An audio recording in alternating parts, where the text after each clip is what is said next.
Hey guys, welcome back.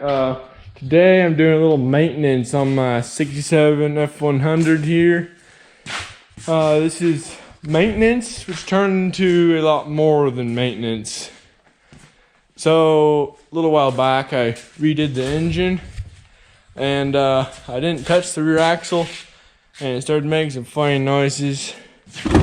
Turns out these bearings here on the input for the rear axle are pretty much fried, so I'm gonna have to get new ones. Those ones coming, and I'm replacing the U-joints also. So just kind of going over all the bearings in the back end because that kind of needs done. 4-barrel hanging off the side. Got the Optima battery. It's all tricked out. 2-inch exhaust though, so you know, not too much power, but I gotta check the brakes too. As you can see, power brake booster, swap the front to disc brakes, and all the bearings, you know, just the run over. And like I say, I already got that rear axle all tore apart before I started recording, which is unfortunate. But my wear pattern is actually not very good. If I can find a light, I'll show you guys. I think it's because the bearings were worn out, but I'm not positive. So, right in there. Oh man, better clean it off real quick. Okay, you can't see that hopefully. It's right on the heel or the toe, one of the two.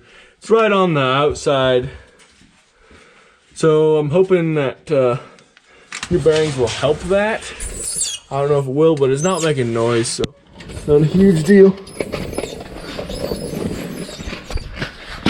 As you can tell, I'm not in the garage. I'm in Ventside 6.7's territory, also known as Mason.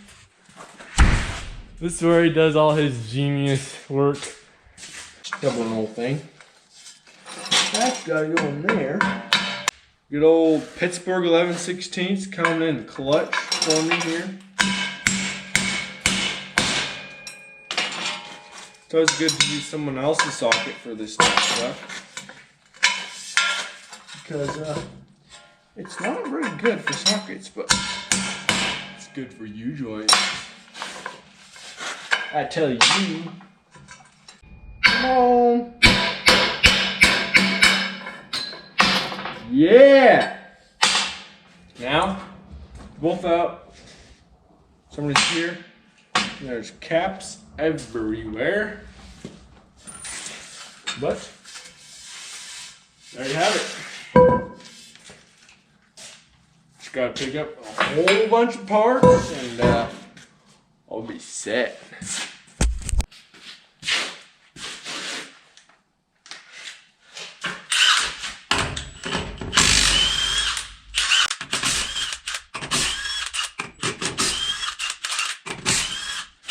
I'm normally an M12 guy, but gotta bring out the big boys sometimes, you know? I mean, using movements. Just how it works.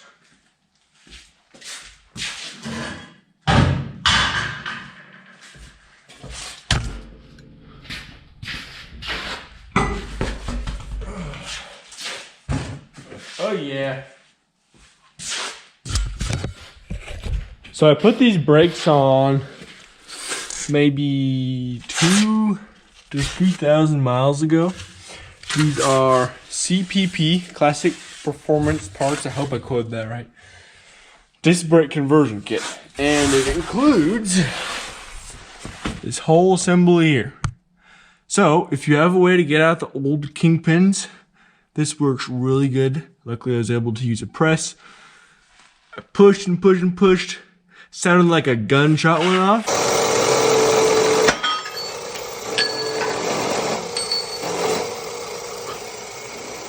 And they were out. So that was really good. That really helped it handle a lot better.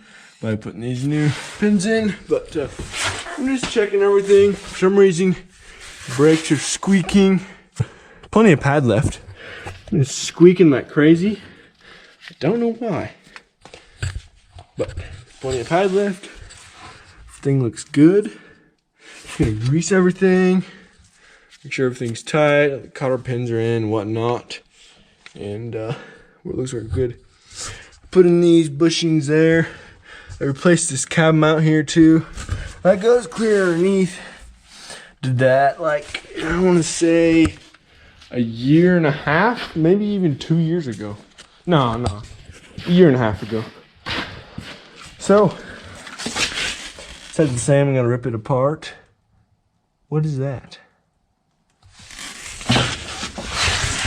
What is that?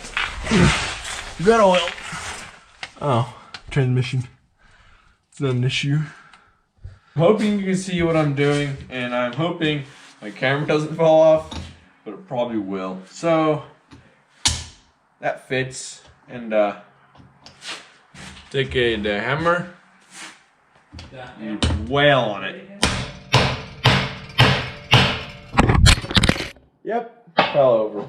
Oh, the camera fell over. Oh, poor camera. That works really well. It's not done yet, but it'll be done in a moment.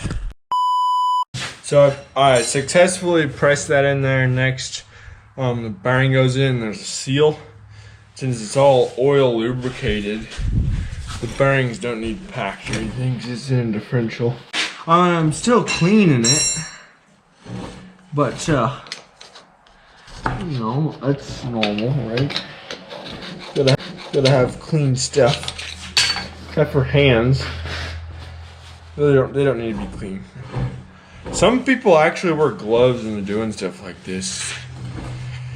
I don't understand it, because this oil will really moisten up your hands. So it's quite good for you. But some people just always wear gloves. I don't know. This is the seal. It fits surprisingly, and then it's still dirty. So don't hardly trust the Napa. Okay, well it gets hard to get such a dirty piece clean. I was gonna dunk this in the hot tank, or my hot bucket, but I forgot. This piece goes on there. Put a nut on. So all of this can be done without this tool, but this tool makes it really nice. Just stuff just hammers right in.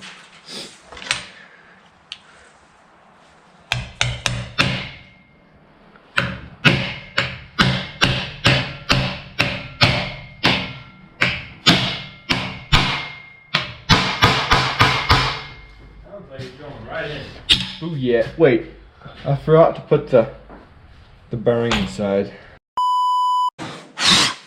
Blowgun. It goes there. That goes there. Woo! This piece, like that. Oh, yeah, yeah. Okay. So now this is ready to go on. Besides getting this all cleaned up, it's a little bit dirty. Gotta have clean stuff. But it will soon be ready to go on. So I just gotta prep this piece.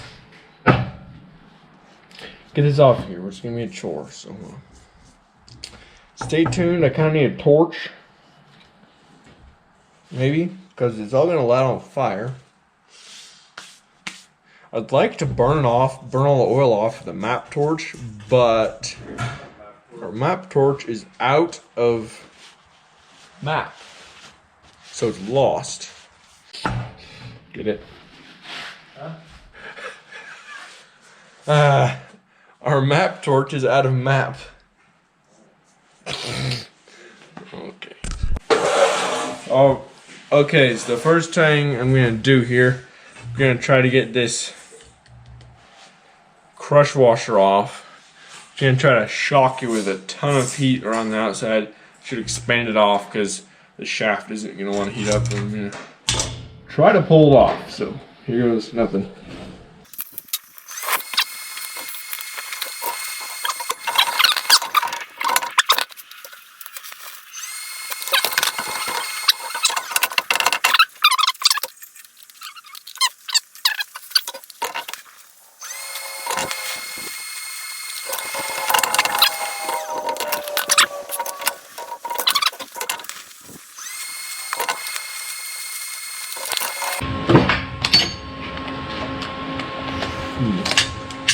Okay, got it off. Whatever that means. Well, unfortunately, that was a fail. Didn't budge. I heated it all up, like plenty hot. It's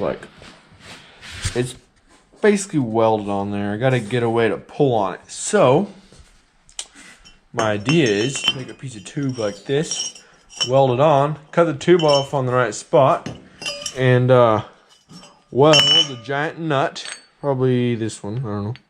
Weld a giant nut on it with the right length, so then I'll weld it to there and run this out.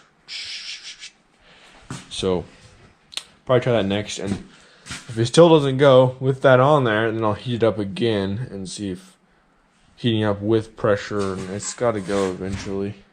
I did notice something.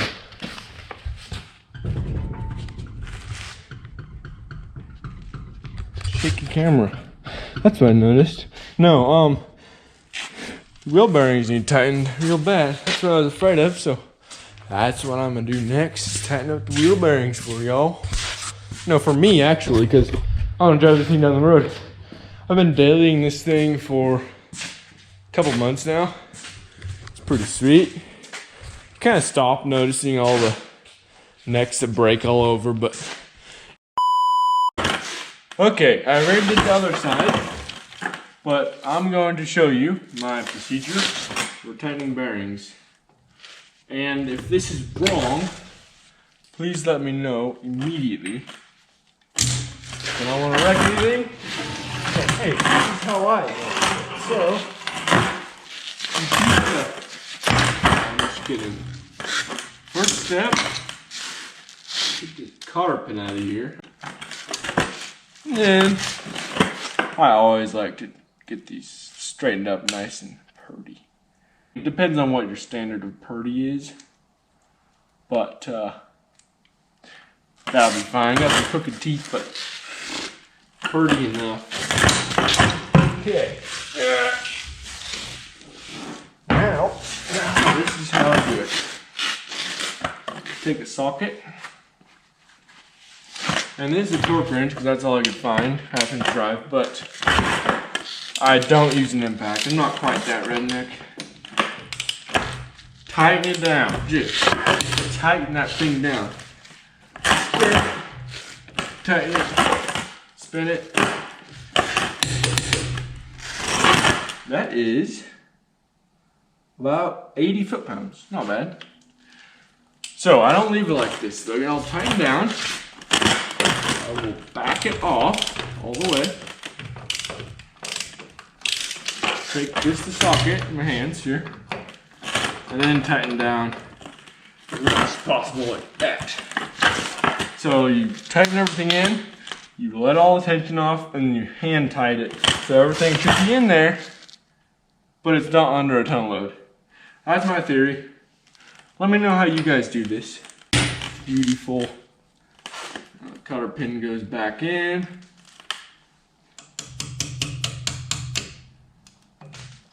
Like that. Then it gets bent over, just like the factory. Minty. Minty, mint, mint. Boom. Okay. Now, oh, well, you gotta check it first. Look at that. perfectly tight.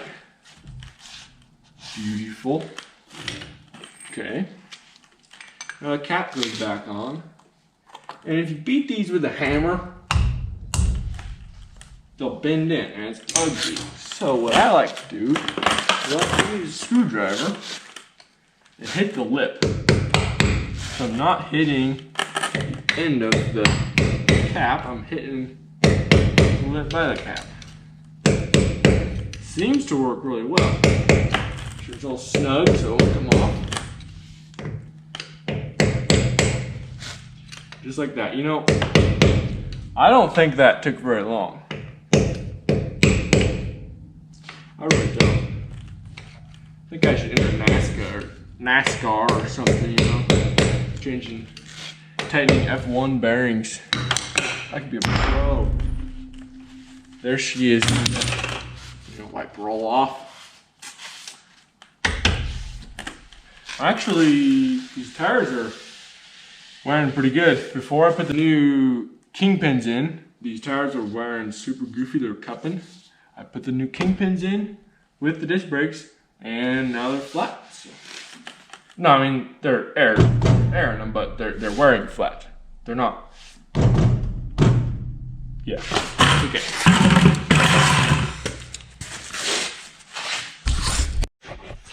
Okay. I welded this contraption on there. A little piece of pipe. It's not my best welding. I had to resort to stick welding because pretty much out of argon, but it's just a piece of pipe, a nut, and a bolt, and I'm going to try to run that nut through, and it should pull that bearing off, technically. And the bearing's nasty because I was running out of gas at the welder, trying to heat it up with TIG welder, so it was blowing out. Either that or it's a weird alloy, I'm not sure, but that doesn't matter, that's the old bearing, so.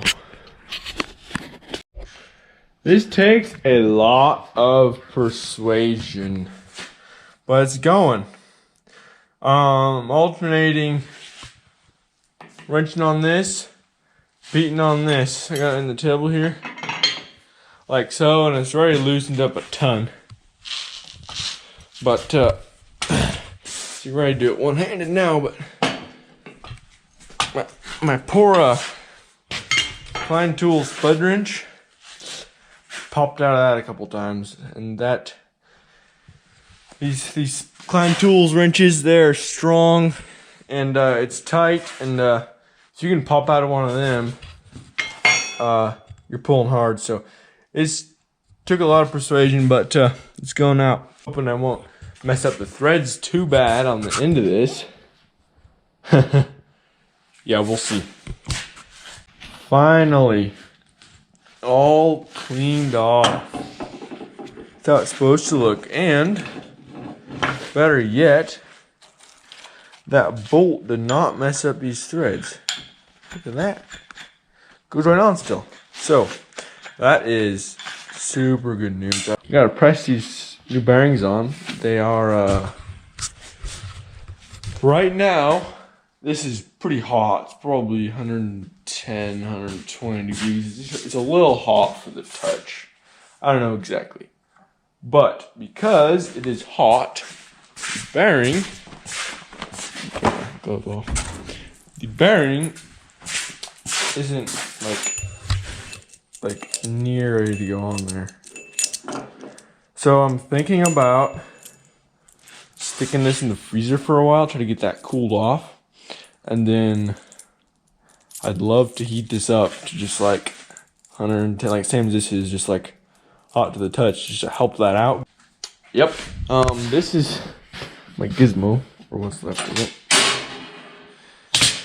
Weld this tube on there, nut in the back. I'd take 2 of these spacers. I don't recommend this, but it did work very well. If I was gonna do it differently next time, I would try to add a washer on top of these threads when I like to put a washer and then put all this stuff on to protect the threads. I still can't believe the threads are unharmed. And then I gotta put together this little, I think I've heard it called the third member. I don't know what the proper name is actually, but the housing for the input shaft to the king gear, crown gear. Yeah, exactly. Okay, so I got her together, tightened it down. There's a crush washer in there. It took this 2-foot cheater bar that Dent Side 6-7 loaned me, and took a lot of juice. It's totally past 200 foot-pounds. I had this on there at 150 foot-pounds as it would go, and I just topped it out immediately. Took a lot of oomph, but here's how I'm setting the preload. I have this weight down here, hanging off here, off the edge of this. So this calls for about 25 pounds of preload. Right here is about 3.5 inches in diameter. So has a 1.75 inch radius, which is 1.75. So I divided 25 by 1.75 and came up with around 14. So this is a 15-pound weight hanging off the edge of this. So I got a little too much because it's holding it, but too late now. So it's really close anyhow, and hopefully this works. You're supposed to use like a dialometer and spin it that way, but I do not have one of those, so I'm making it work this way. But all back together. Shove that in there. Just put the spacer from before in because I'm hoping it'll be right. And new U-joints, got them all in there and greased, and new U-joints this into. Hopefully this will fix my leaking problem. I had a bad leak problem. And yeah, it is time to go on a test drive.